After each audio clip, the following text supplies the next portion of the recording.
Hujambo na karibu mtazamaji wa Zone Media. Jina langu naitwa Victor Moshi. Hapa tunajuzana yote ambayo yanajiri katika uga wa kimataifa. Kiongozi wa mapinduzi ya Kiislamu nchini Iran, Ayatollah Said Al-Khamenei, amesema Marekani ndiyo iliyoanzisha vita vya Ukraine na kwamba jitihada zake za kuimaliza migogoro hiyo hazijazaa matunda hadi hivi sasa. Katika hotuba yake ya hivi karibuni iliyorushwa moja kwa moja kupitia televisheni ya taifa, Ayatollah Khamenei alirejea mwingilio wa Marekani katika nchi mbalimbali duniani, akisema hatua hizo ndizo zilizopelekea kuibuka kwa mgogoro wa Ukraine. Marekani ndiyo iliyoanzisha vita hivi vya maafa nchini Ukraine, lakini haijapata matokeo yoyote.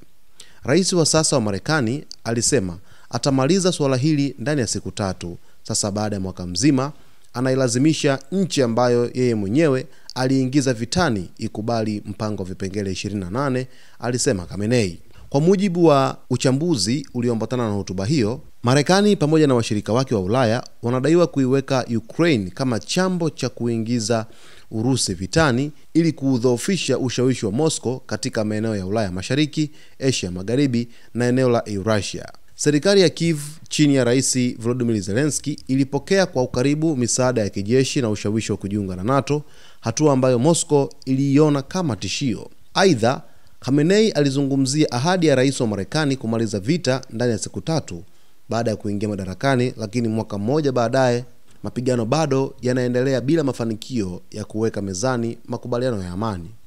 Vile vile kiongozi huyo alitaja mpango wa vipengele 28 uliopendekezwa na Washington na Ukraine, akisema mpango huo unalenga zaidi kuiridhisha Urusi kutokana na mafanikio ya kijeshi.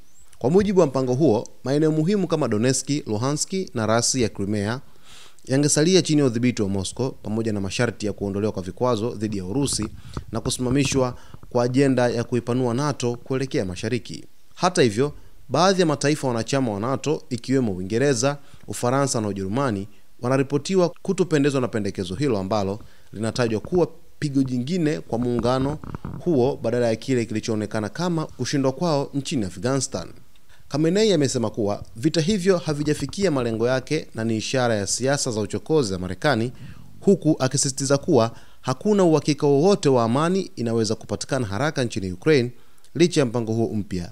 Katika hotuba yake ya hivi karibuni, Ayatollah Khamenei alitoa mtazamo wa Irani kuhusu vita vya Ukraine, akisema kuwa Marekani ndiyo ambayo iliyoisukuma Ukraine kuingia vitani ili kuidhoofisha Urusi kimkakati.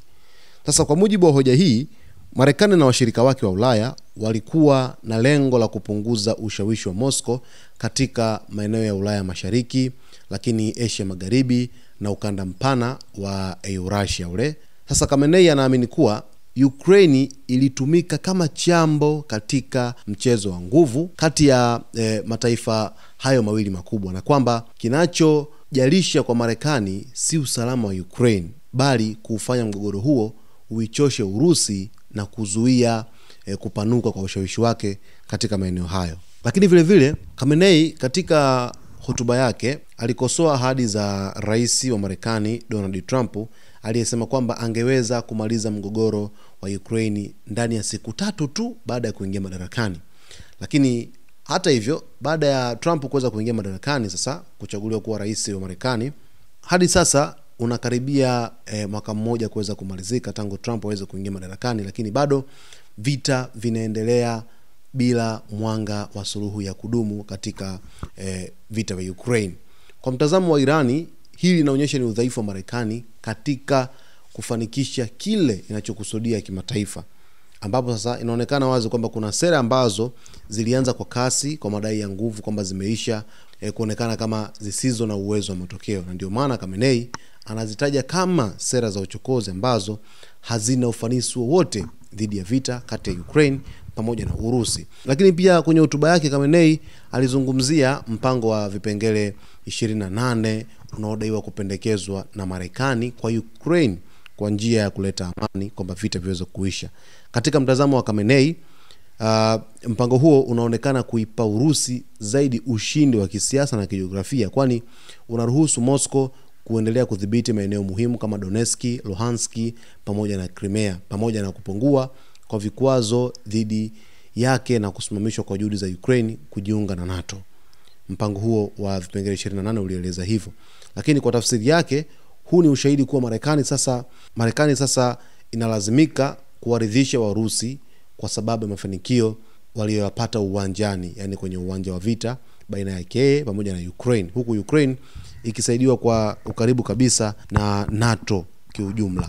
Kwa tafsiri yake sasa, huu ni ushahidi kuwa Marekani sasa inalazimika kuwaridhisha Warusi kwa sababu ya mafanikio waliyopata uwanjani. Lakini hata hivyo, nchi nyingi za NATO zinatajwa kutounga mkono mpango huo kwa sababu unadhoofisha heshima ya NATO kimataifa.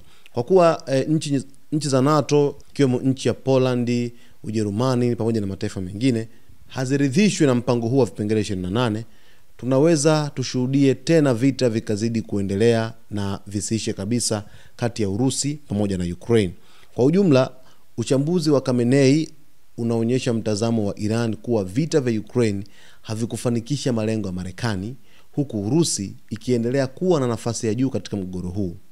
Irani inajenga hoja kwamba Marekani inashindwa kudhibiti matokeo ya hatua zake za kisiasa na za kijeshi duniani. Kwa hiyo, mgogoro wa Ukraine umekuwa ushahidi mwingine wa kuporomoka kwa ushawishi wake kimataifa. Kutokana na hayo, Khamenei anaamini kuwa Marekani iliyoanzisha vita sasa imebaki ikitafuta njia ya kulazimisha amani bila uhakika wowote wa mafanikio katika eneo hilo. Ndio maana Marekani kupitia rais wake Donald Trump wameweza kutoa vipengele hivyo 28 ili basi viweze kufanikisha mpango wa vita uweze kuisha kabisa kati ya Urusi pamoja na Ukraine. Sasa taifa la Iran sasa hivi ni marafiki sana pamoja na taifa la Urusi. Viongozi wake wamekuwa kukutana, mawaziri wa mambo ya nje yule Sergey Lavrov wa Urusi, lakini Abbas Araghchi wa Iran wamekuwa kukutana sana, lakini hata yule mkuu wa baraza la usalama wa taifa pale nchini Irani amekuwa akikutana sana na viongozi kutoka moja kwa moja nchini Urusi, akiwemo Rais Vladimir Putin. Hii yote ni kwa ajili ya kuweza kudumisha mahusiano baina ya viongozi hawa wakubwa kabisa katika mataifa hayo, ambayo sasa hivi yanakumbana na shinikizo kubwa kutoka katika mataifa ya kimagharibi, likiwemo taifa la Marekani kwenye masuala ya kidiplomasia na masuala mengine ya kisiasa katika nyanja mbalimbali. Kiujumla, yote ambayo amezungumza Ayatollah Said Al-Khamenei yanaakisi yote ambayo yanajiri kwa taifa la Marekani dhidi ya mataifa mbalimbali katika ukanda wa dunia kwa ujumla, huku ikiaminika kwamba ndio taifa pekee ambalo linakuwa chanzo cha migogoro mingi katika maeneo mengi ya dunia, huku akiwa ni mfadhili mkubwa wa taifa la Israel ambaye ni hasimu mkubwa wa taifa la Iran.